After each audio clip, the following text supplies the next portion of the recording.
Halo adik-adik semua. Kali ini kita akan bercerita kembali tentang seekor belalang dan semut-semut. Kalian tahu belalang? Macam-macam ya bentuknya. Dan kalian tahu semut, seekor hewan yang bekerja keras dan selalu bekerja sama dengan teman-temannya. Dan kali ini kita akan bercerita tentang dua sahabat ini, yaitu belalang dan semut. Yuk kita simak bersama. Seekor semut dan teman-temannya selalu bekerja keras.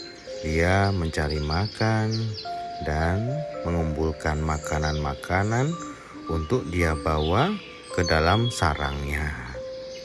Semut-semut bekerja dengan giat, dan semut-semut itu selalu bahu-membahu dengan teman-temannya untuk mengumpulkan makanan. Semut-semut selalu bekerja dengan giat dan tidak kenal lelah. Selalu setiap hari, setiap waktu dia bekerja. Dia selalu mengumpulkan semuanya. Entah besar, entah kecil, selalu mereka pikul bersama. Itulah bekerja kerasnya semut-semut. Sedangkan belalang, dia mencari makan seperlunya saja. Yang penting di sekitarnya ada makanan, pokoknya dia makan secukupnya lalu dia bersantai.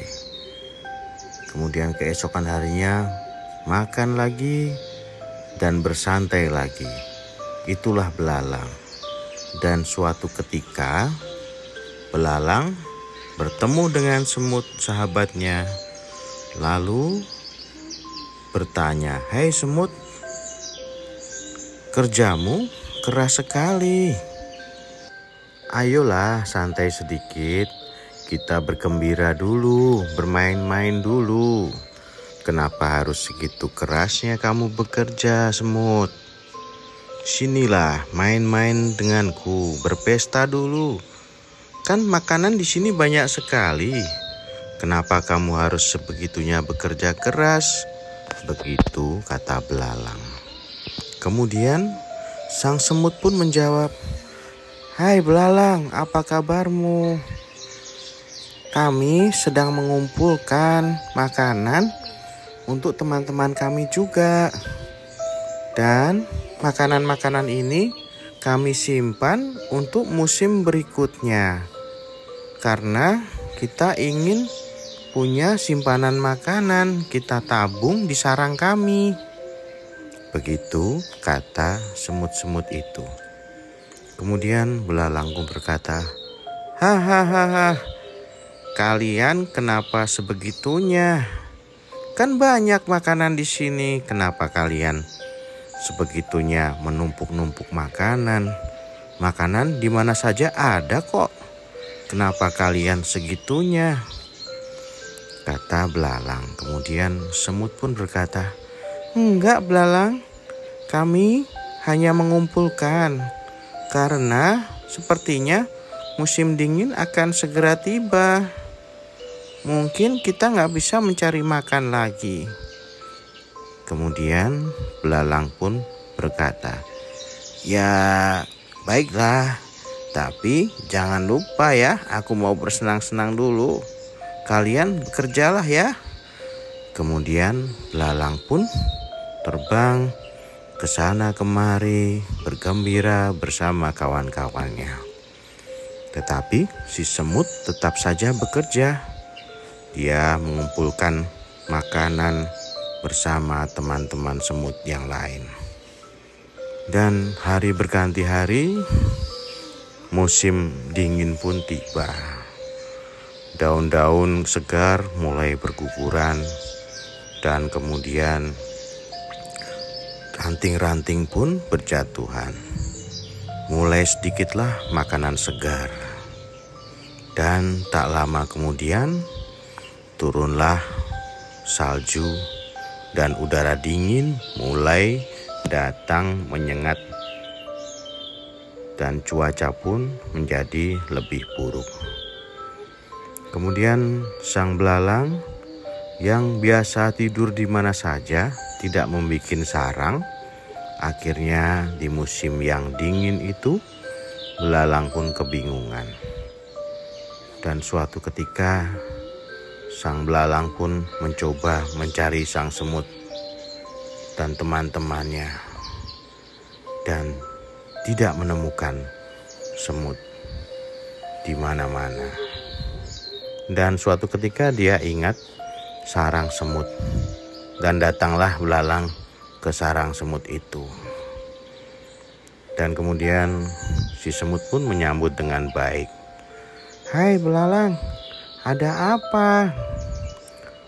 Kemudian belalang pun menjawab, "Maaf semut, aku tidak bisa menemukan makanan di mana-mana.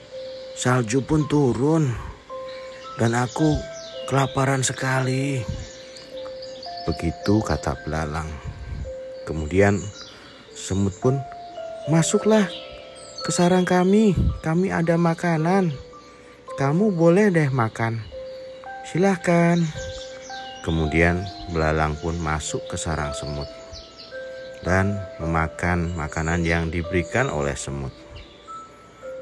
Dan akhirnya si belalang pun tinggal di rumah semut selama musim dingin tiba. Dan karena semut rajin bekerja mengumpulkan makanan, dia tidak akan pernah kekurangan ketika musim dingin, musim salju, atau musim paceklik pun tiba. Dan disitulah kita bisa melihat bagaimana orang yang rajin bekerja, semut yang rajin bekerja mengumpulkan makanan, kemudian menyimpannya untuk bekal. Nah, adik-adik, dari cerita ini kita bisa simpulkan bahwa yang rajin bekerja akan selalu punya cadangan yang dia tabung, yang dia simpan untuk situasi sulit di masa mendatang. Makanya kalian rajin-rajinlah menabung, karena ketika kalian membutuhkannya nanti, kalian sudah punya cadangan untuk dibelanjakan kebutuhan. Begitu ya adik-adik, jangan lupa tetap membantu orang tua, tetap semangat, sehat selalu, dan jangan lupa like dan subscribe cerita-cerita kita ini. Bagikan ke teman-teman kalian ya. Sampai jumpa. Salam.